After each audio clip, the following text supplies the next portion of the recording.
bahwa semua masalah skincare ada ujungnya. Ujung pertama yang terjadi di Makassar, kita sudah menindak, ya kan? Beberapa kasus lagi yang lain yang overclaim kita sudah tindaki berupa sanksi administrasi.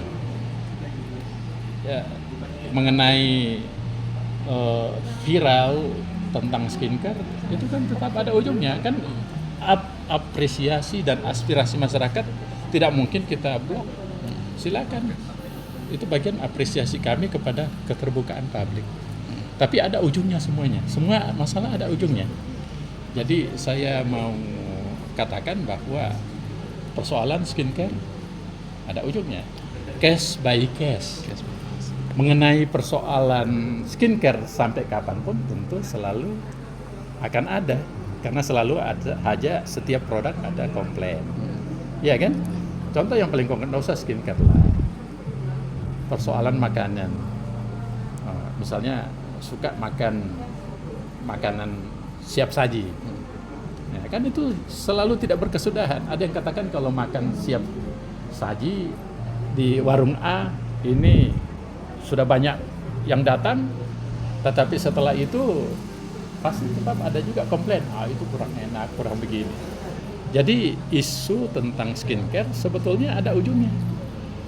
Kalau hubungannya dengan skincare dan kosmetik, ya ada ujungnya, karena salah satu ujungnya adalah lahirnya peraturan hari ini. Kan itu ujungnya, berarti sudah ada kepastian hukum. Prof, izin kalau misalnya di e-commerce ada dijual jarum suntik gitu, sebetulnya itu bisa digunakan tanpa anjuran dokter atau? Enggak, jarum suntik dengan jarum suntik itu tidak boleh.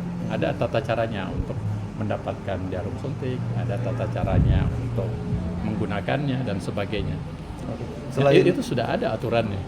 Dan tentu kalau masih melanggar, kita nanti akan melaporkan ke e-commerce untuk di take down. Dilaporkan aja kepada kami. Tahun kemarin aja, tahun ini ya, pertengahan tahun ada sudah 35.000. Berapa? 35. Yang di take down. Enggak, link ini kan hubungannya dengan e-commerce. Kita sudah minta kok, kita bertindak. Jadi jangan juga dong dibilang tidak ada ujung, ada ujungnya. Okay. Prof, kalau selain surat izin edar produk skincare itu dijual harus memenuhi syarat apa lagi, Prof?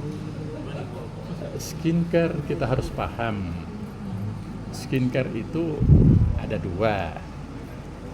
Selama hanya digunakan di luar dan itu dengan bahan-bahan yang kita atur, itu biasanya boleh saja diperjualbelikan tanpa resep dokter. Tapi kalau dia sudah masuk penyuntikan, microneedle dan sebagainya, itu sudah masuk tugasnya obat, dan obat agak saklek aturannya, harus ada uji klinisnya, harus ada macam-macamnya.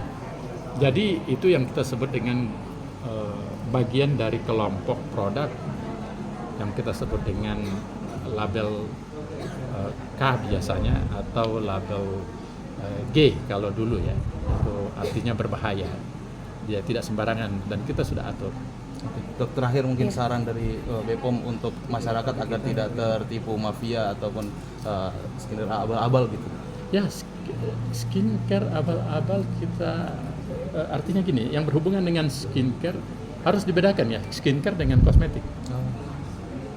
Skincare itu artinya adalah perawatan kulit, care kulit, ya kan? Nah, sementara kosmetik adalah semua yang kita gunakan, baik itu di bibir, di gigi, di kulit dan sebagainya. Itu disebut misalnya kosmetik yang berhubungan dengan lipstick, berhubungan dengan bahkan parfum, itu juga bagian dari kosmetik kan. Sampo itu kosmetik. Nah, kalau dia sudah skincare, apalagi, tapi kosmetik itu bagian dari skincare, perawatan kulit. Tapi tidak semua skincare itu adalah kosmetik. Ada yang disebut dengan treatment. Jadi kalau skincare-nya berupa misalnya penyuntikan, apalagi pada tingkat sampai pembedahan, itu sudah skincare yang berhubungan dengan perawatan kecantikan. dan itu masing-masing punya keahlian. Makanya hari ini kita undang Persatuan Dokter Dermatologis kan. Oke ya. Sip. Oke, Terima oke. kasih Prof. Terima ya. kasih. Terima kasih Pak.